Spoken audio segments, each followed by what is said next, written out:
Katuwang ng pamahalaan ng mga pribadong organisasyon sa pagtulong sa ating mga kababayan na makaahon sa kahirapan. Kabilang narito ang isang organisasyon sa Maynila na naglunsad ng mga livelihood at literacy program sa lungsod. Narito ulat ni Sam Ramirez.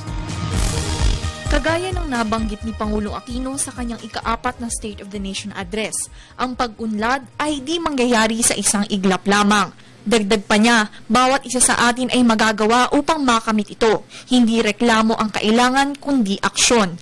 Ang Rotary Club ay isang organisasyon na binubuo ng mga volunteers mula sa iba't ibang lugar. Sila ay tumutulong sa mga kababayan nating nangangailangan. Nakatutok sila sa pagbibigay ng mga livelihood at literacy programs. One of the flagship we have is our project in Ipodam.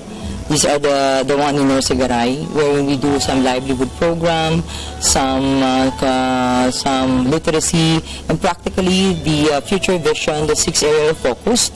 We've been doing that. This is along the area of the periphery of Ipodam. It's more on livelihood, development, training the people, talking to the people more.